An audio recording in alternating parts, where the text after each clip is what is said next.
I honestly don't know how many times I have to sit down here and talk about Mike Tomlin, how much I have to come on here and just honestly speak the truth about him at this point, you know? And while I am completely not surprised that the Pittsburgh Steelers did this, the fact remains it's just going to be the same thing for the next 3 years. So, Steeler fans, if you're expecting a Super Bowl run, if you're even expecting a playoff win, sorry, not sorry, but you're just setting yourself up for disappointment. You really are. Me, me on the other hand, I've sat down and watched this guy coach for 17 years now, and over the course of the last what is it now? 13 years? It's just been nothing but the same old song and dance with this franchise. A once proud and once great franchise has now just settled for the bare minimum. And they've settled for just finishing above 500.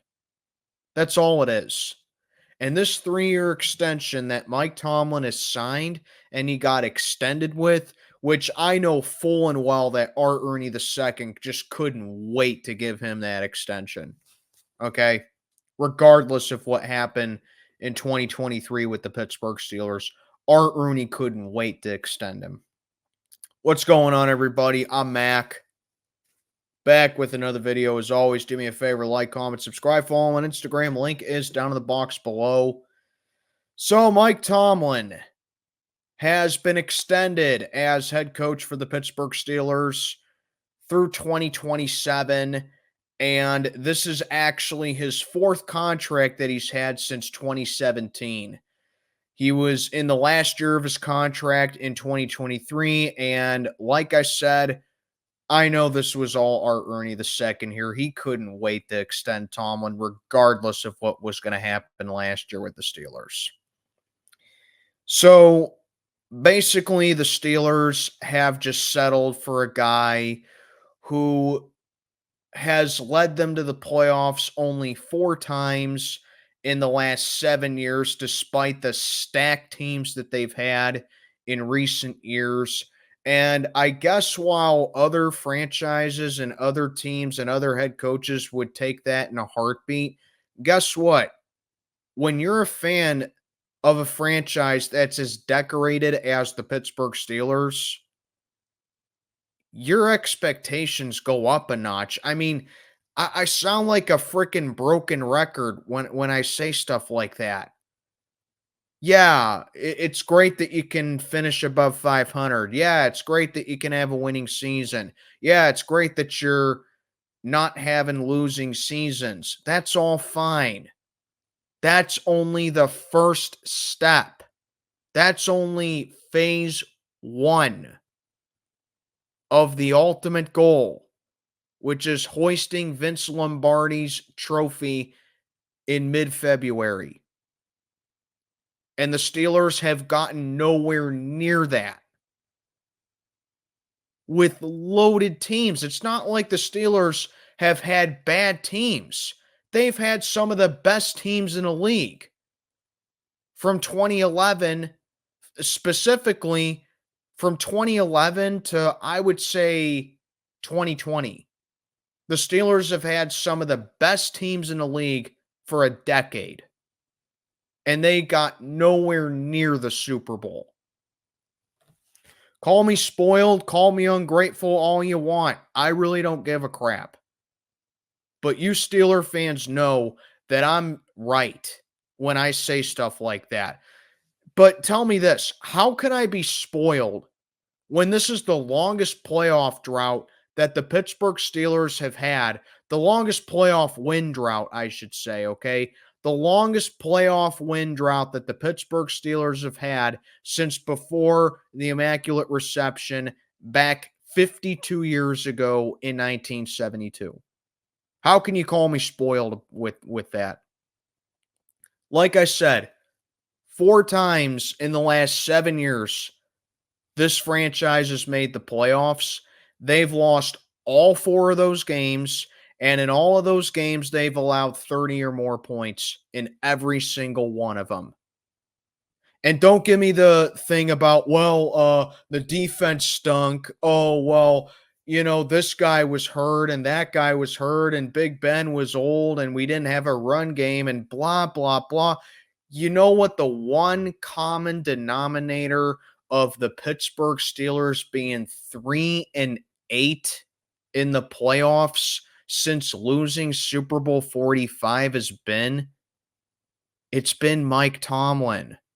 So if you're going to blame the defense, blame Mike Tomlin as well. After all, Mike Tomlin was a defensive coordinator. Mike Tomlin is a defensive minded coach. And Mike Tomlin just so happens to call the shots on defense. Take a look at all the past defensive coordinators that Mike Tomlin has had in his tenure as head coach for the Pittsburgh Steelers. You know what every single one of them defensive coordinators have said? They have all said, I have had little to no input with the defensive plan. Tomlin was always calling the shots. So if you're blaming the defense, you're blaming Tomlin. You can't have it both ways right there. As far as the depth goes, well, let me put it to you like this. Everyone says this about Tomlin, all right? Well, Mike Tomlin gets the most out of his players.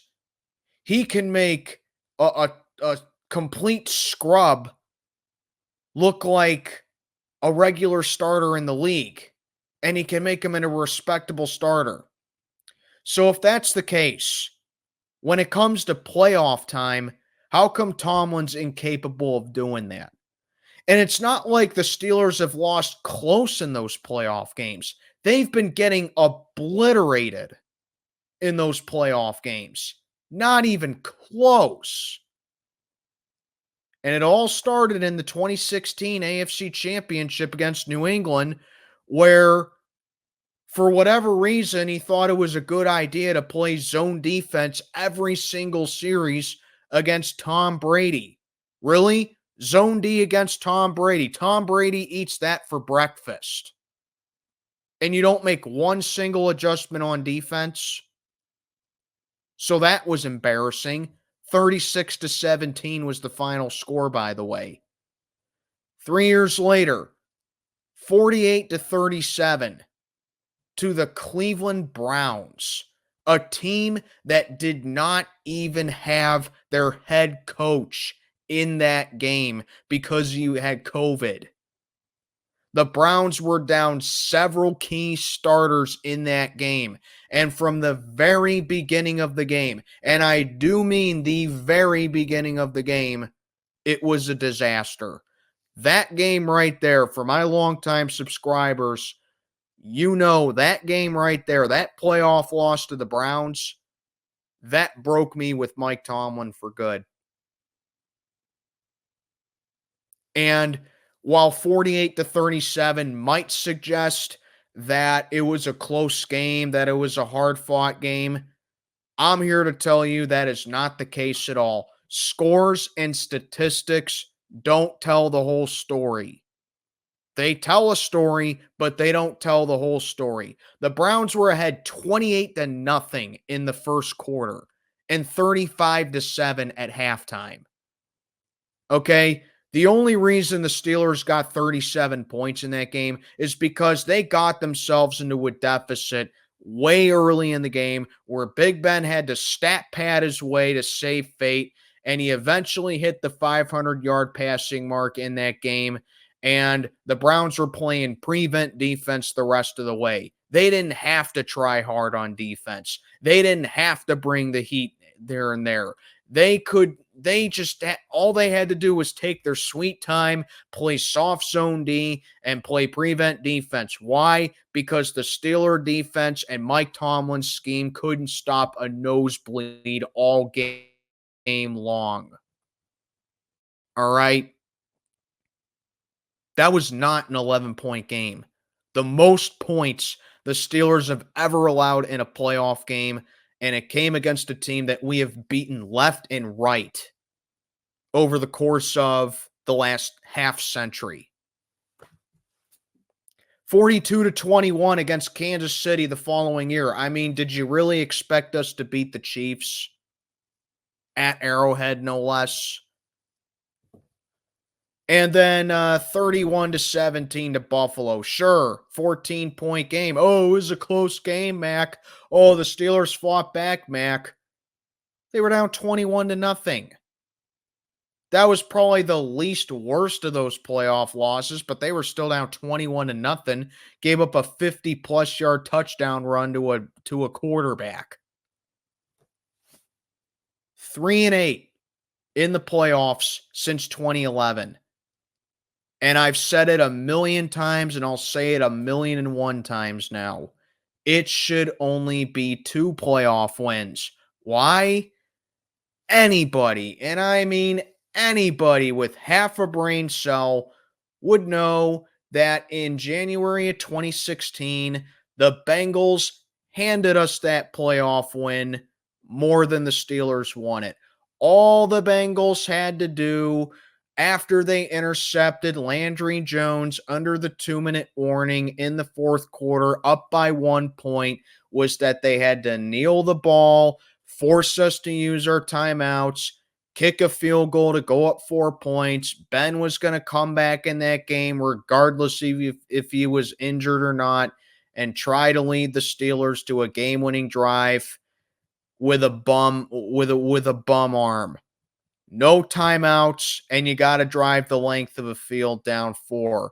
Typically a situation you lose. Instead, the Bengals run the ball on the very next play. Jeremy Hill fumbles it, and then Pac-Man Jones and Vontaze Burfict commit the 2 dumbest penalties in NFL history. You'd be a fool to not cash in on that. And then, yeah, I mean, you could say what you want about Ryan Tannehill and Alex Smith. I argue, you know what? The Dolphins came in on a hot streak, and Kansas City was the 2nd seed in the AFC that year. I'm not going to diminish those. But that Bengals game, oh my goodness, you could not have thrown a game away more if you tried. So, this is what you want, Steeler fans. This is what you want here, because this is what you're getting.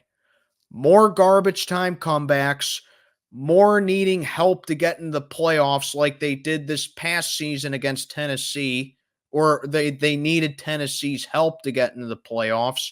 2021, the only reason we got in was because the Chargers and Raiders couldn't tie with each other. Okay? 2019, if they would have made the playoffs, they would have needed a bunch of help. 2018, they would have needed a bunch of help to get in. You see what I mean? 4 of the last 6 times that the Steelers would have made the playoffs, they needed help getting in because they couldn't do the job themselves. 2013, if you want to take it back some time, they needed help getting into the playoffs there, and even then they didn't make it. Why? Probably because they started the season 0-4. If they don't lose these games that they should be winning early on, they wouldn't need to rely on other teams to get us in. Hell, 2015, we needed the Bills to beat the Jets in the final week of the season, and for us to beat the Browns in Cleveland, for us to even get the 6th seed in the AFC. Yeah. The Steelers needed help all this time, more often than not, in Mike Tomlin's tenure as head coach to even make the playoffs. Sure, they needed help getting in the playoffs a couple of times when Bill Cowher was here, but it's a very small sample size.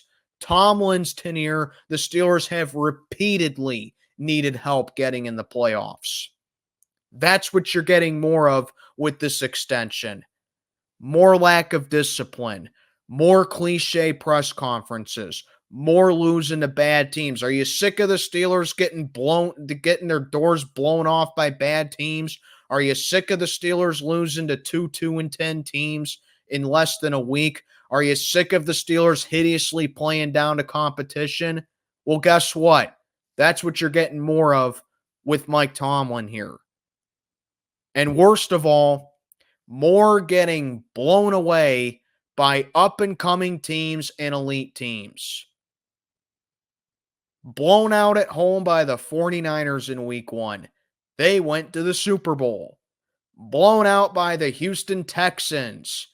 They took the AFC South last year. They were the biggest surprise team in the league all year in 2023. What else am I missing? Oh, yeah. How could I forget? Losing to 2-10 teams in 4 days, aka the Patriots and the Cardinals. They lost to the Cleveland Browns, who were pretty solid in 2023. They lost to the Colts, who were in the playoff hunt for a long time in 2023. If I'm missing anybody, please feel free to correct me. Lost to Jacksonville. That's what you're getting more of. It's not even, like I said, it's not even like they're losing close games to good teams. They're getting beat, and Tomlin's getting beat badly by these teams. That's what you're getting more of. Someone said this in my comments about a week ago, and I could not agree with them even more. Someone said, what do you get? What do you get with Bill Cowher's career rewinded? You get Mike Tomlin. Why didn't Bill Cowher ever have a drought like this? Well, because Bill Cowher, shock, gasp, prepped up the Steelers when he became head coach in 1992. The Steelers never went more than 3 years with not having a playoff win under Bill Cowher. They never went more than 4 years of not winning a playoff game with Chuck Noll. And it's currently been going on 8 years of not winning a playoff game with Mike Tomlin. The longest drought that the Pittsburgh Steelers have had of winning a playoff game since before Franco Harris had that immaculate reception against the Raiders in 1972. Bill Cowher was tough. Bill Cowher prepped his team up. He did not play around. Sure, he came up short in big games, but you know what?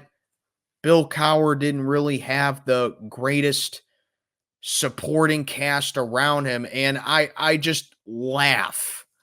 I just laugh when people say, well, Mike Tomlin, he inherited an 8-8 team when he became head coach. No, the hell he didn't. If you truly believe that Mike Tomlin inherited an 8-8 team, you don't know anything about the Pittsburgh Steelers, okay? That was not an 8-8 team.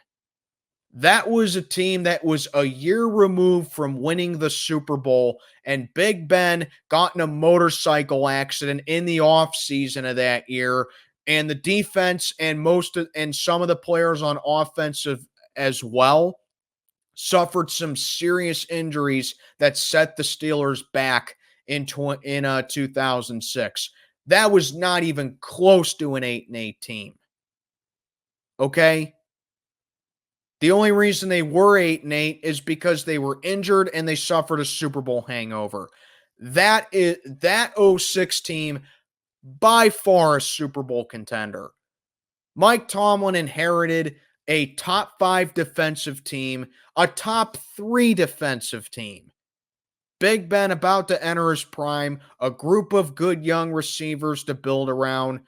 Heath Miller starting to become a favorite target with Big Ben, and he had a good coaching personnel around him with the offensive coordinator and the defensive coordinator. That's what Mike Tomlin inherited. What did Bill Cowher inherit?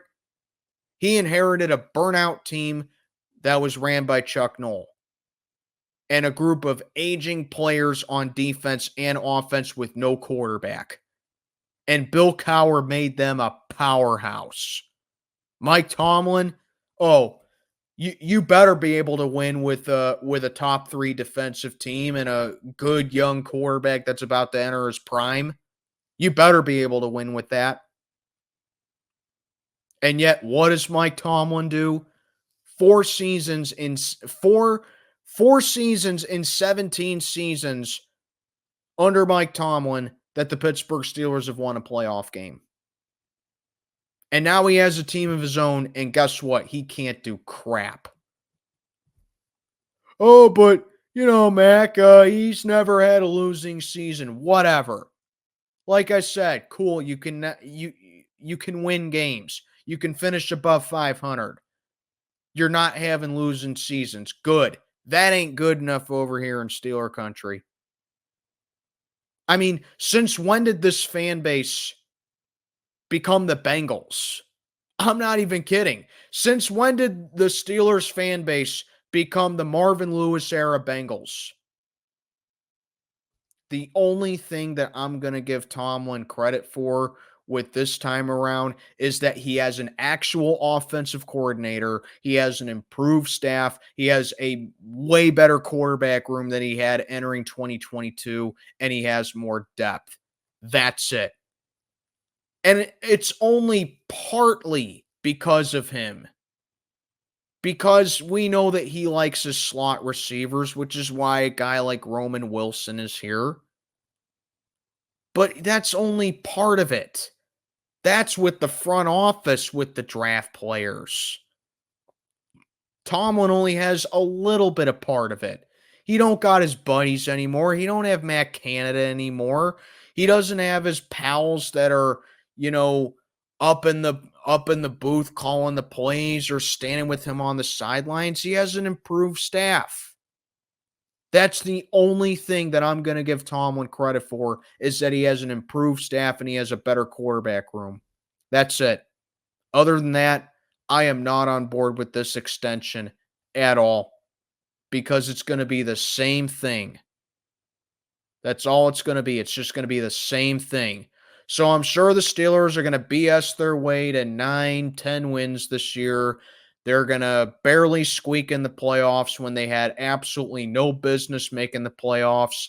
And then a team like Buffalo or, I don't know, maybe even Houston at this point.